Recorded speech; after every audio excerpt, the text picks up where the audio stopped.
guys, it is Aoife from Fred Weasley Died Laughing, and I'm here with another weekly wrap up.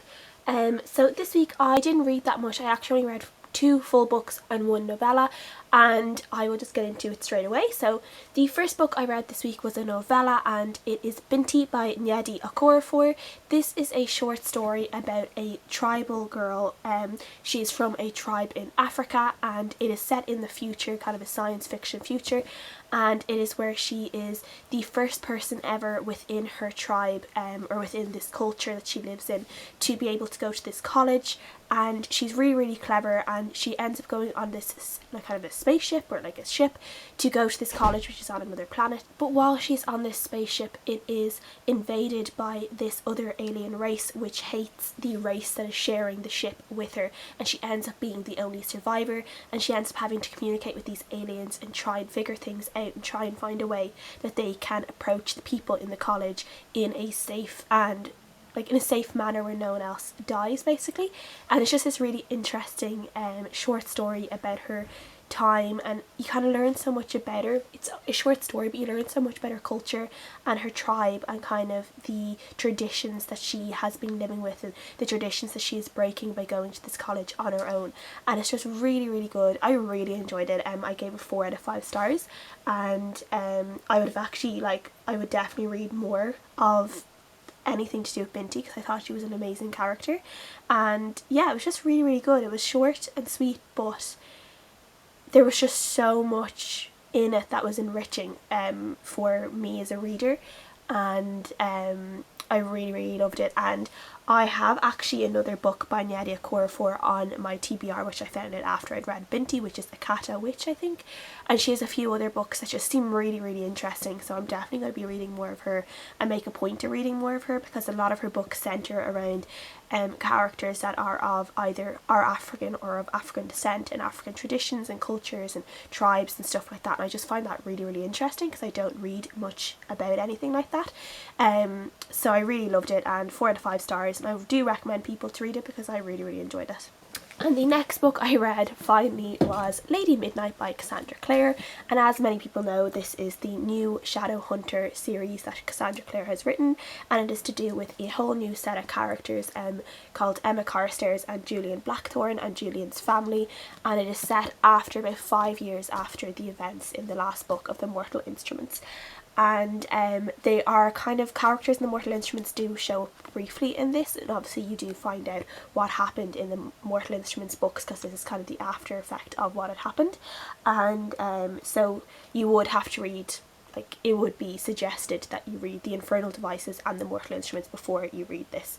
I really enjoyed this. It took me a while to get into for some reason. I just felt a little bit disconnected with the story, even though they were characters that I already kind of knew, and that was nice being able to go into a whole new book, yet already kind of having a feel for the characters. But at the same time, I did feel disconnected. I think it might have been the size of the book, that I hadn't expected it to be quite so long. I've had this on my desk for ages, and when I started to read it, I was like, whoa, this is actually quite long, and I didn't realise it was.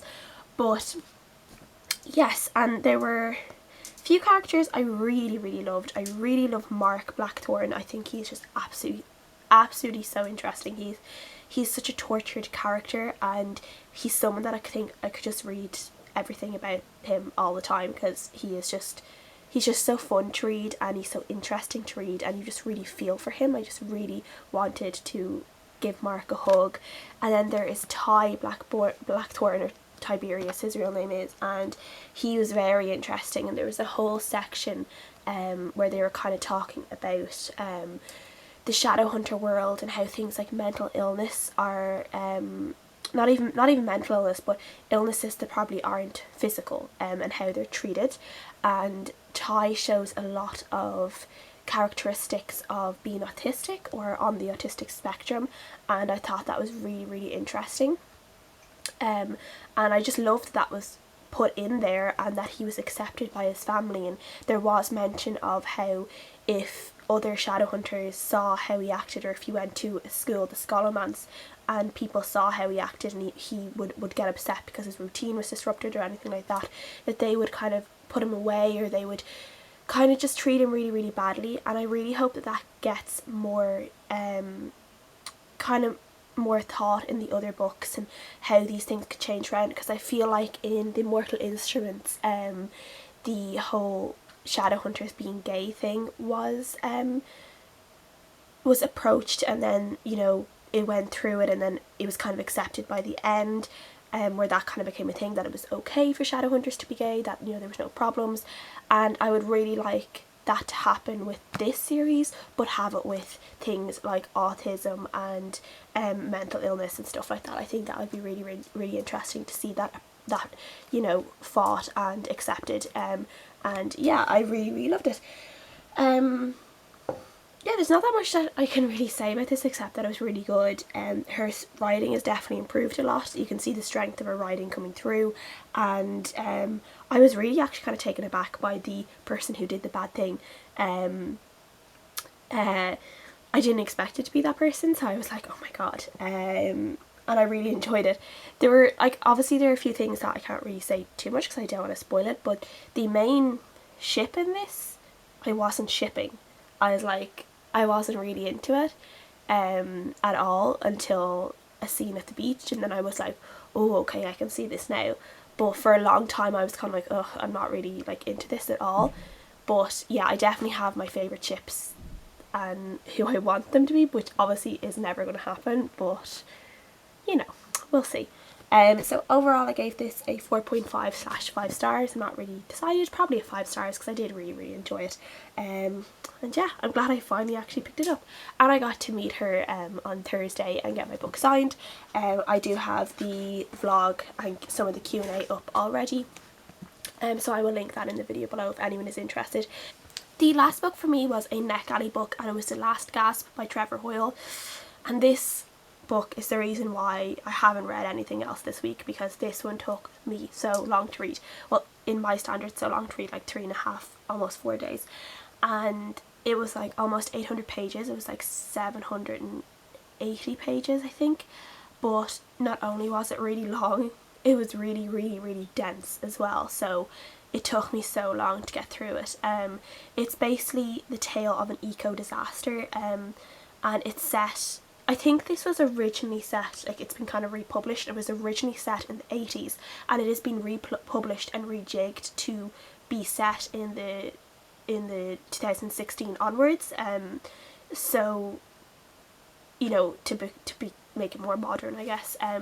But it's basically how this eco-disaster is happening, and these environmentalists and scientists are figuring out that there's something happening within the plankton in the water which gives us oxygen, and that within decades there's not going to be enough oxygen in the world, and everything is going to start dying, and, you know, climate change is going to like absolutely go crazy, and yeah, and there's going to be all sorts of natural disasters and people are going to die and all this kind of stuff. And it's basically about them figuring this out, being silenced by the government trying to, these corrupt government bodies trying to benefit from the fact that they know this is going to happen, and trying to kind of scaremongering other governments about things, and or other government bodies about things. And yeah, it was okay. At first I was like, oh my god, I really don't like this, and then I kind of started to get into the story, and I started to get to know the characters a little bit, and every kind of big chunk it skips about 5 years, so you see the effects happening. And after a while I kind of started being like, well, nothing is really changing, like what are they going to do about it, how is this going to be resolved? And in the end it wasn't quite resolved the way I thought it would be. I still kind of did like the way it was resolved, or the way they, you know, ended up kind of keeping the human race alive, but it just got kind of boring. It was kind of boring at parts, and it just kind of dragged on a lot. It was too dense for me, really. I think the science in it was pretty easy to understand, like it was explained in a really easy way that you could understand why this eco-disaster is happening and what the effects of it were, and I really enjoyed that. It was actually quite interesting, and it's kind of one of these ones that it also makes a lot of sense, so it actually is a bit scary, because obviously we're hearing about climate change all the time, and people are trying to get governments to really get on board with, you know, being green, and, you know, we're still not really seeing a whole lot of that. But this is kind of book that if you're scared of climate change and you don't like reading things about eco disasters and things that climate change can make happen, kind of the end of the world kind of thing, you probably shouldn't read because it is actually kind of scarily real at times.